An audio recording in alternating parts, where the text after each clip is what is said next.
Global iqlim inqirozi sharoitida Junsao o'tiga talab ortib bormoqda. Bu oddiy o't emas, balki biotexnologiya mahsuloti. Undan cho'llanish, tuproq eroziyasi va yerlarning degradatsiyasini nazorat qilish uchun foydalaniladi. Yaqinda Xitoyning Junsao markazi va O'zbekistonning kambag'allikni qisqartirish va bandlik vazirligi o'rtasida memorandum imzolandi. Bu hujjat O'zbekistonga Markaziy Osiyo davlatlari ichida birinchi bo'lib Junsao texnologiyasini joriy qilish huquqini beradi. Keyingi yillarda O'zbekiston o'zining milliy rivojlanish siyosatida ekologiya, qishloq xo'jaligi va ijtimoiy farovonlikni birlashtirgan yondashuvni shakllantiryapti. Prezidentimiz Shavkat Mirziyoyev tomonidan ilgari surilgan Yashil O'zbekiston, yashil iqtisodiyot, Orol bo'yini tiklash tashabbuslari xalqaro maydonda keng e'tirof etilgani bor gap. Ushbu siyosatdagi yana bir amaliy qadam Xitoy tajribasi asosidagi Junsao texnologiyasini Markaziy Osiyoda birinchilardan bo'lib O'zbekistonda joriy etilishi.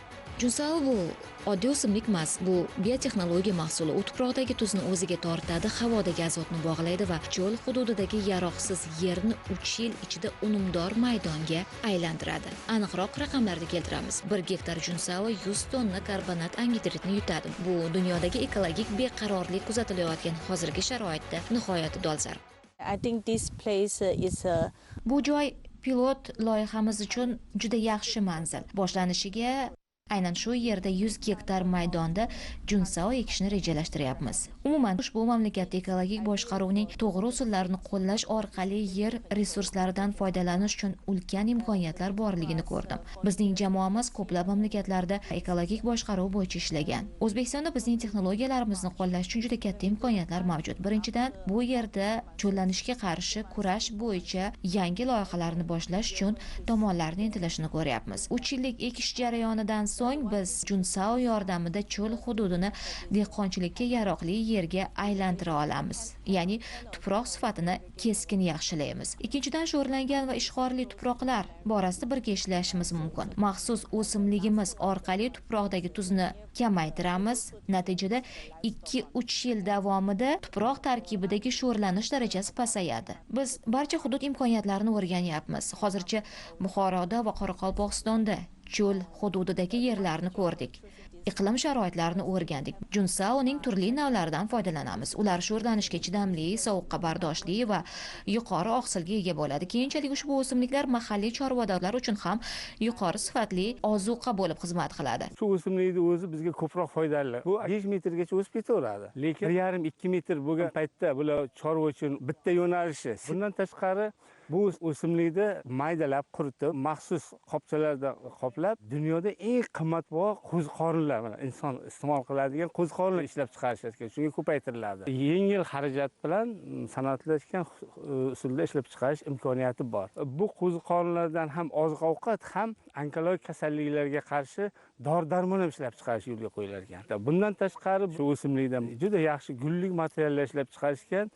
Bu ham bir yaxshi sanoatda bitta nimasi. Ikkinchisi, yana shu o'simlikdan mana fanerlar, qog'oz kartonlar, hattoki bir martalik ishlatiladigan idishlarni bizda plastiklardan qilishadi. Buni ko'pchilik aytadi, bu sog'liq uchun ziyonli, zararli deydi. Lekin bular shu tabiiy, toza tabiiy mahsulotlardan chiqargan, endi talika deysizmi, qoshiq, piyola hamma idishchalarni yasagan juda yaxshi bir chiroyli narsalar chiqqan. Junsao loyihasining eng katta ustunligi u ekologiyani tiklash barobarida yuzlab yangi ish o'rinlari, yangi ishlab chiqarish, barqaror daromadni yaratishi. Masalan, 1 gektar yerdan 300 tonnagacha chorvachilik uchun yuqori oqsilli ozuqa, 120 tonna qo'ziqorin yetishtirish uchun substrat olish mumkin. Qolaversa, o'simlik bugun bioplastmassa, qog'oz, energiya va bioyoqilg'i yetishtirish uchun xom ashyo sifatida ham qo'llanilyapti. Bunday zanjir Yaponiya, Xitoy va Afrikada millionlab dollarlik eksportga aylangan.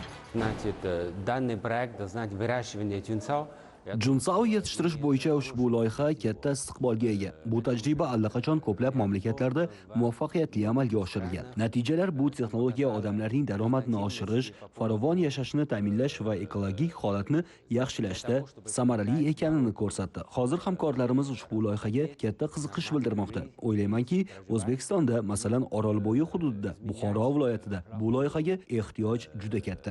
Bizning elchixonamiz ham, Xitoy tomoni ham ushbu loyihaning amalga oshirilishiga ko'maklashish uchun barcha imkoniyatlarni ishga soladi.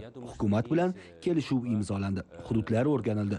Endi natijani kutamiz. Loyiha uchun ilk bosqichda Buxoro viloyati va Qoraqalpog'iston Respublikasi hududida cho'l zonasidagi yerlar tanlab olindi. Dastlabki harakatlar esa allaqachon boshlandi. Shu tarzda O'zbekiston Xitoy olimlari yaratgan dunyodagi ekologik muvozanatni tiklash bo'yicha eng samarali deb tan olingan texnologiyani birinchilardan bo'lib qo'llagan mamlakat maqomini oladi.